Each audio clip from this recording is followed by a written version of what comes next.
It was a quiet Father's Day morning when I received a package unlike any other. The box sat on the dining table, wrapped in soft purple paper with silver ribbons that shimmered under the ceiling light. My wife Claire stood near the window, her back stiff and her arms folded tightly across her chest. Our daughter Lily had mailed it from out of state. She'd moved last year for work, and I hadn't seen her in months. I was thrilled, touched, and nostalgic, holding the box close as I read the little card attached.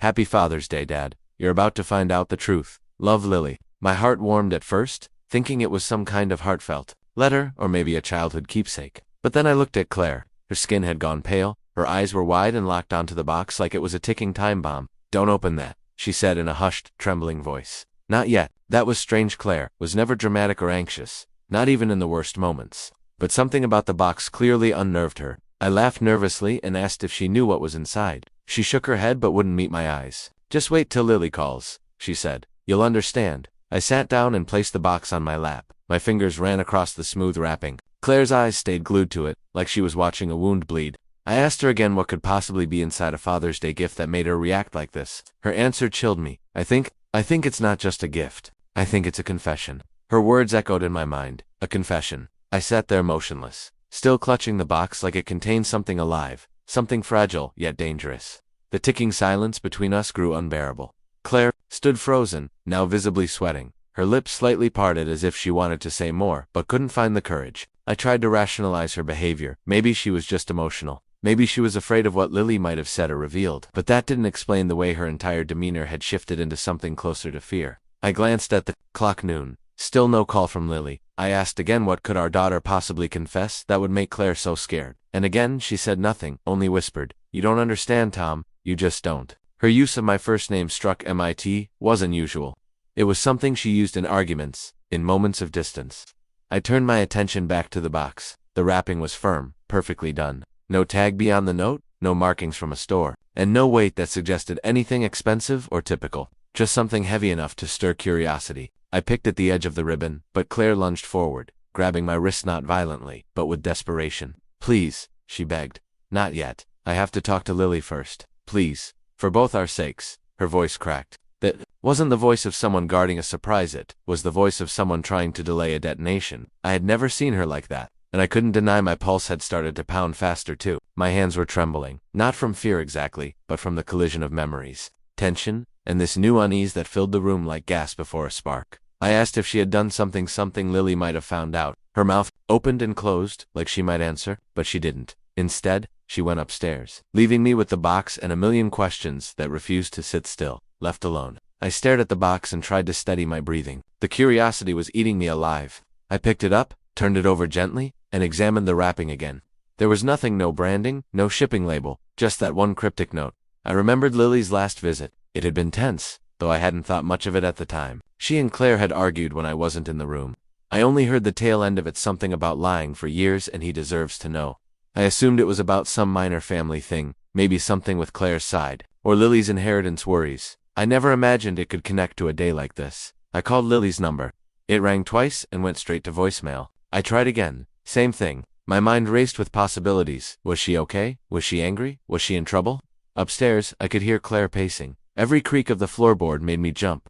The box sat on the table again now, quiet and unthreatening, yet full of implication. What could a daughter send her father on Father's Day that would terrify her mother? My eyes settled on a small crease in the corner of the wrapping, tiny, like it had been handled over and over. This wasn't packed by a store. This was packed by hand. I placed my palm on top of it. It was room temperature, but I felt like it was radiating something deeper, like secrets wrapped in cardboard and tissue paper. A thought hit me. What if this had something to do with my past? But I couldn't think of anything. My marriage hadn't been perfect, but it was steady. My relationship with Lily had been mostly good, aside from the normal growing pains. So why now? Why this way? I considered ignoring Claire's plea and opening it, but my instincts told me not to. Not because of fear, but because something irreversible was waiting on the other side of that tape. I stood, pushing the chair back slowly, and carried the box into the living room. If I couldn't open it yet, I needed to at least process everything without the weight of Claire's anxiety filling the air. I sat on the couch, the box on the coffee table in front of me, and tried calling Lily again. Voicemail. I left a message.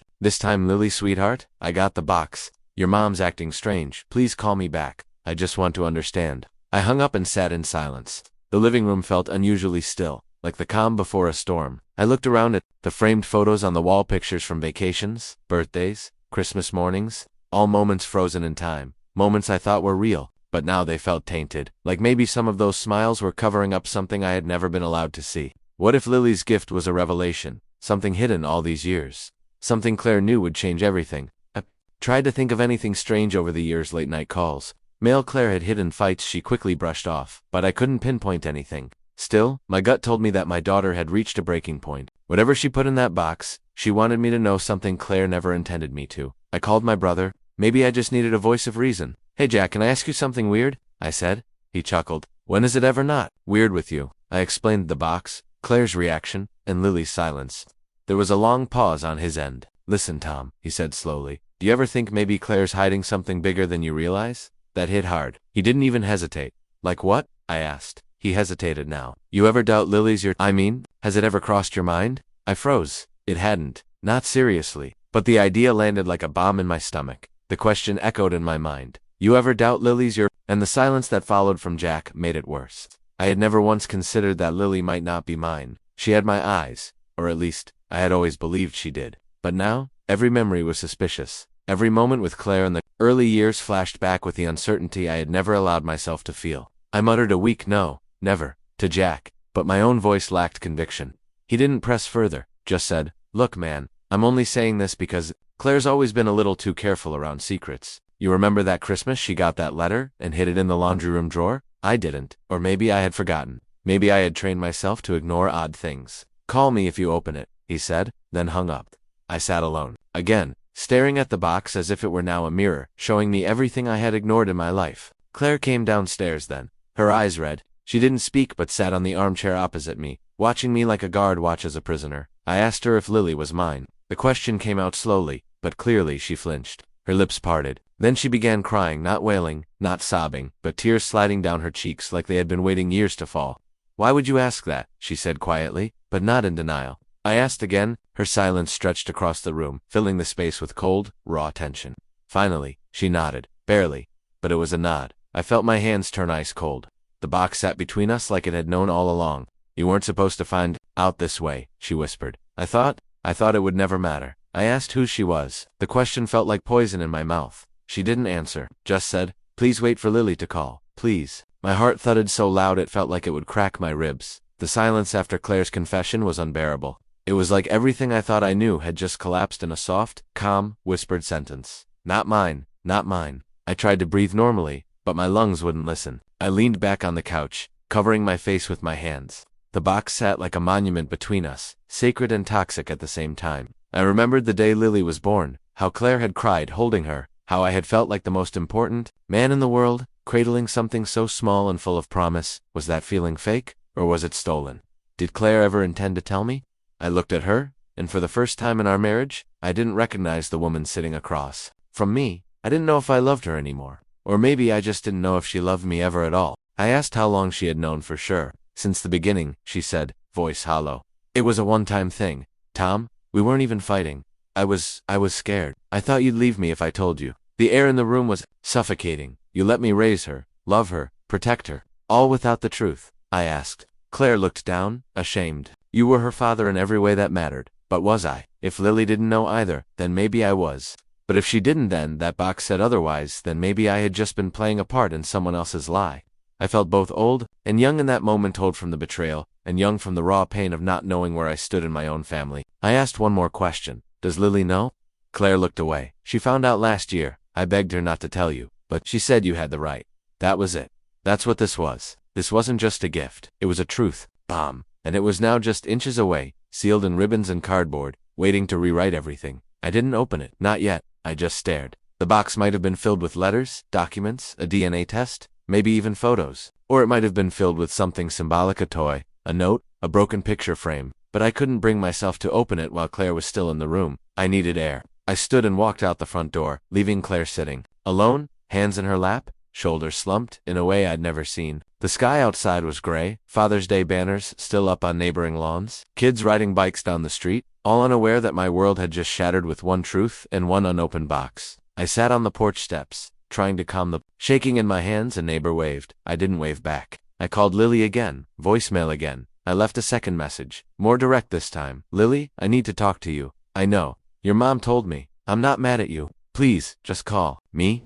I ended the call and stared into the distance, wondering if Lily had expected me to hate her. If she had spent the last year debating whether I'd still be her father once I knew. But the truth is I still loved her. No box, no secret, no bloodline. Could erase 25 years of being her dad. But I needed to hear her voice. I needed her to tell me if that box was meant to end something or heal it. Behind me, I heard the door open.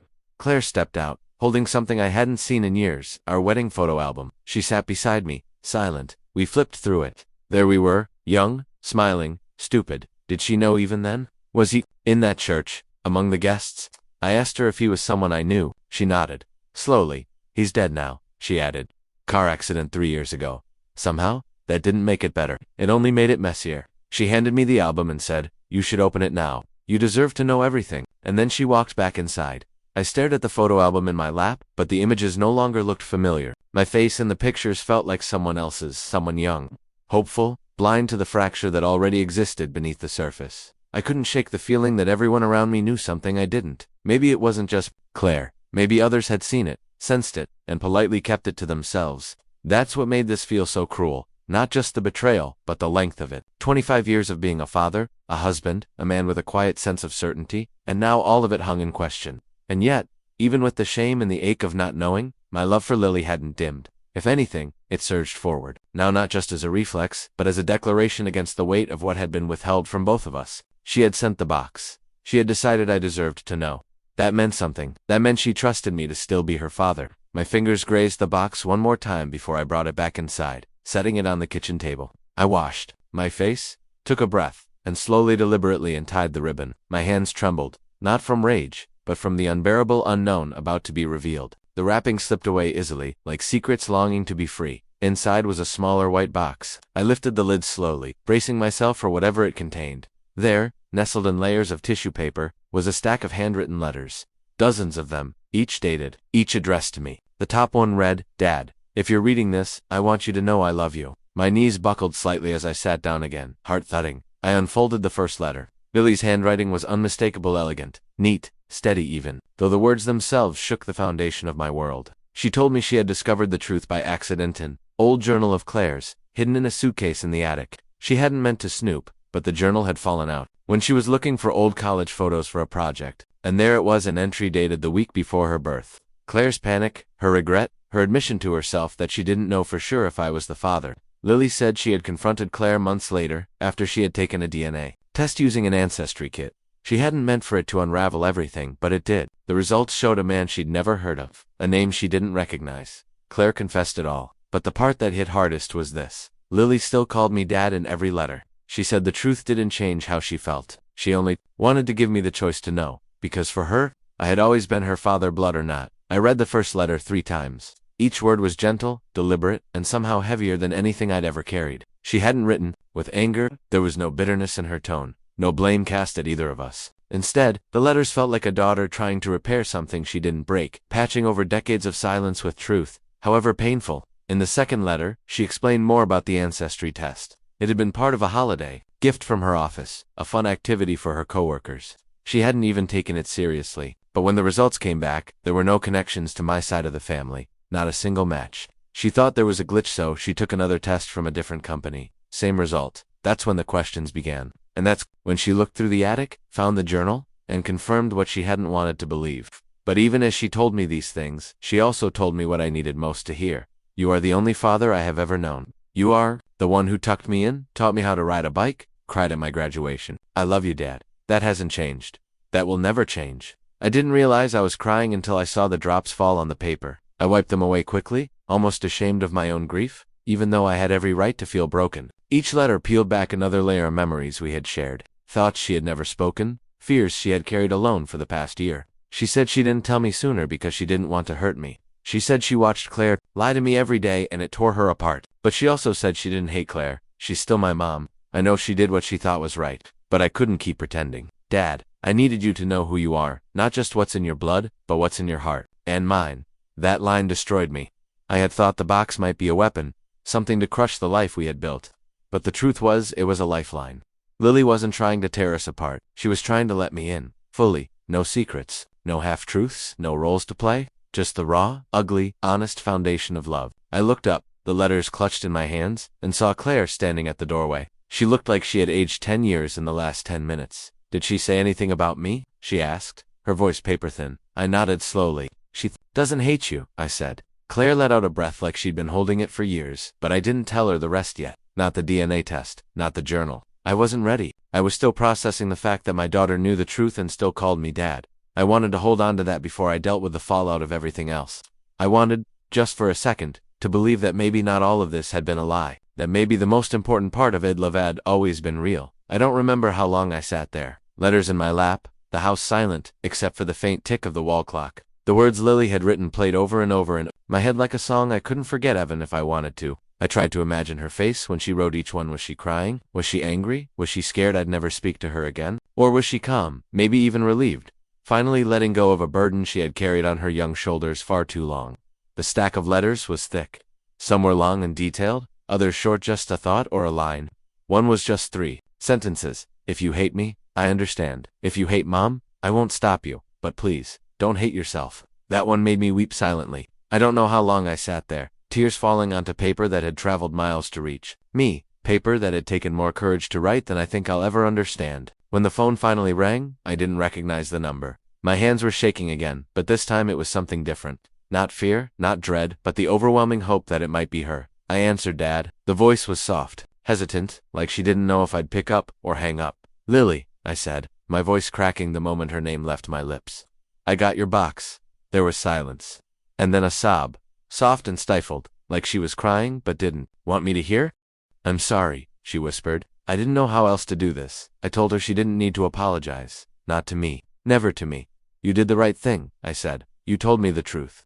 That's more than I can say for anyone else. Another pause. Do you still love me? She asked. My heart shattered and healed at the same time. You're my daughter, I said. Nothing will ever change that. She cried more openly now, and so did I. We sat on the phone together for what felt like hours, saying nothing and everything at the same time. She told me how hard it had been not knowing how I'd react, feeling like she was betraying her mother while trying to honor me. She said she wanted to believe that the truth wouldn't ruin what we had, that blood wasn't thicker than the life we had lived together. And I told her something I hadn't told anyone, not even Claire. You made me a father. The best parts of my life are because of you. No test, no secret, no mistake can ever change that. I heard her smile through the tears, and in that moment, I felt something I hadn't felt all day: clarity. It didn't matter who had failed me. What mattered was who had stood by me, who had chosen to love me, who had trusted me enough to tell the truth when it would have been easier to lie. And Lily had done that. She had trusted me more than her mother ever had. After we hung up, I sat in silence once again. The house was still. Claire walked in eventually, her eyes swollen from crying. I didn't speak, not at first. I handed her the letters. You should read them, I said. She hesitated, then nodded and sat down at the table. I watched her open the first envelope with hands as unsteady as mine had been. Whatever came next, I knew one thing with absolute certainty. I wasn't going to let this destroy the bond between me and Lily, because that bond was real. And in this family, truth, no matter how painful, had finally begun to speak louder than lies. The room seemed darker now, as if the very air had thickened with tension.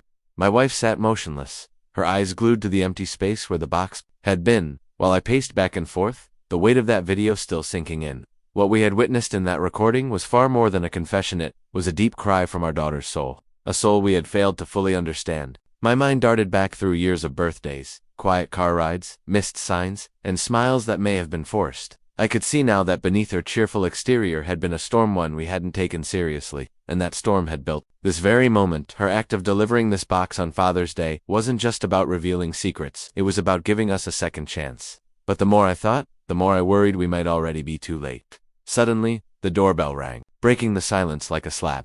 My wife jumped, and I felt my heart race. We looked at each other, the same question passing silently between us: was it her? I ran to the door and pulled it open. It wasn't my daughter, but instead, a courier holding another box. Confused, I signed for it. The label had no return address, but the handwriting was unmistakable. It was hers. I brought the box inside and placed it carefully on the table. My wife's hands were already shaking as she reached for the scissors. Inside, this time, wasn't a recording, but something else. A stack of photos. And a letter. A thick, tear-stained letter in her handwriting that looked like it had been written in a hurry and folded 100 times. My hands trembled again as I opened it, and my wife stood behind me, holding onto the back of my chair for support. The letter started with 2 words that hit like a punch: I'm sorry. I kept reading, my eyes darting across the pages. Our daughter was gone, not dead. Not missing, but gone from our lives. She had left the country. She said she needed to start fresh where no one knew her name. The weight of her sadness, her anger, and her exhaustion was all poured into those pages. It wasn't just a goodbye.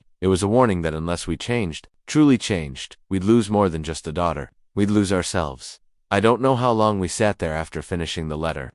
The world outside could have been on fire, and I wouldn't have noticed. My wife wept quietly, her sobs low and steady like a heartbeat we hadn't heard in years. I stared at the photos, some of her smiling alone at unknown locations, some showing her standing in front of a boarding gate with her passport in hand, and others of her journal pages filled with dates, sketches, and poetry she'd never shared. The final photo showed her holding a sign that said, "I still love you, but I need to love me too." That broke me. We had spent years trying to build a family that looked perfect from the outside while ignoring the cracks on the inside. And now, on a day meant to celebrate fathers, I had been handed the hardest truth a father could face. I had not truly seen my child. The silence between me and my wife finally gave way to a conversation we should have had years ago about parenting, pressure, love, loss, and regret. There were no accusations, only admissions. No yelling, only sighs. And by the time we finished, dawn was rising outside our window. The box, the letter, and the photos remained on the table, each one a piece of the puzzle we had so badly misunderstood. I looked at my phone, opened my messages, and typed a long paragraph to our daughter. I didn't ask her to come home. I didn't beg. I simply wrote the truth, that I had failed, that I now saw her, that I loved her for who she was, not who I thought she should be. I hit send, knowing full well she might never reply. But something in me felt lighter. Something in me, for the first time in years, felt like a father again, not because of the title, but because I had finally earned it. And maybe, just maybe, Father's Day wasn't ruined.